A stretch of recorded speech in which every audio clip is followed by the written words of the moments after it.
Khabib is one of the scariest too. Oh, yeah. Because he's beating you down. He's not only beating you down, he's breaking you mentally. And for me, that is worse than anything. For me, it's the scariest one, pound for pound.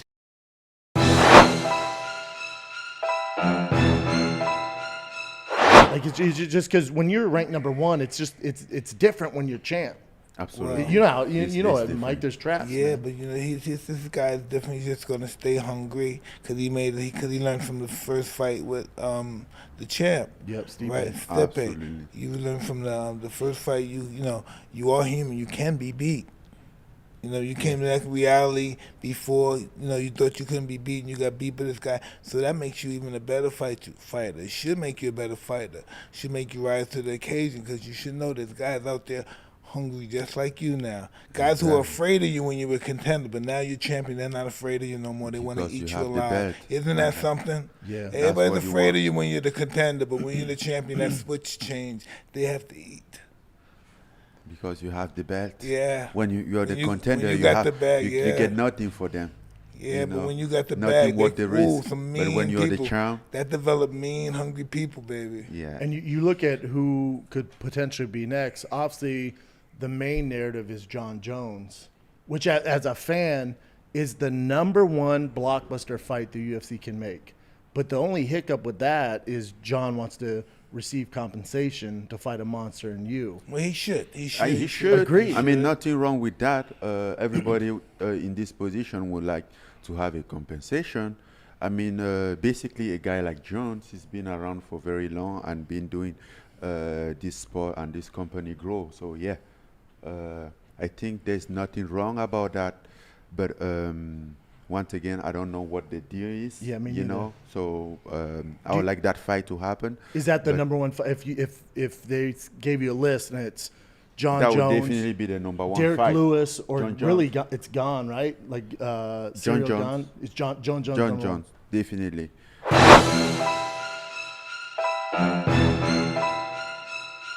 First of all, appreciate you giving me, 120 seconds? 120 seconds. 120 seconds. All right, that's all we got, so we got to get right to it. All right. You know the fight they all want to see. Yeah. Francis and Gyno. Yeah. Is it going to happen? I hope so. You know, right now we're just training. We're training and just focusing on the things that we can control, which is being in the best shape.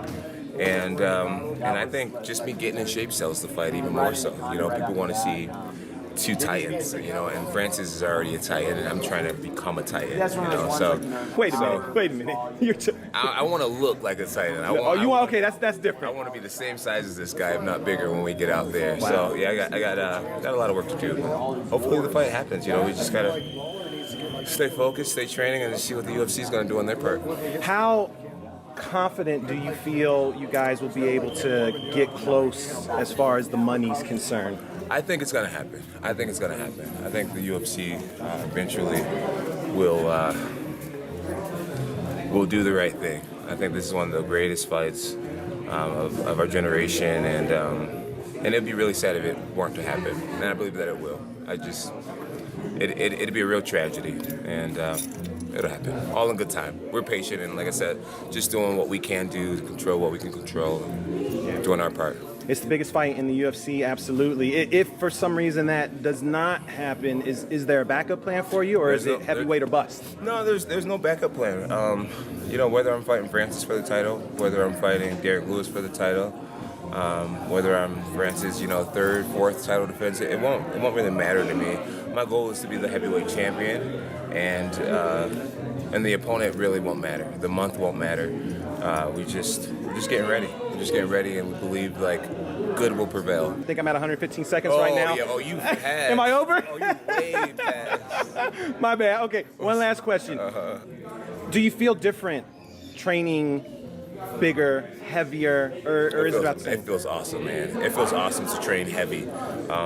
Get to eat whatever I want, pretty much. Obviously, I'm on a great diet right now, but get to eat tons of food, a lot of rest, and just like, yeah, right now I'm just living like a total athlete. Just rest, hydration, eating a ton of food, you know, I'm doing massage therapy, just taking great care of myself, getting lots of hours of sleep, and it feels amazing. I'm excited to compete at my full potential, going in there without a weight cut.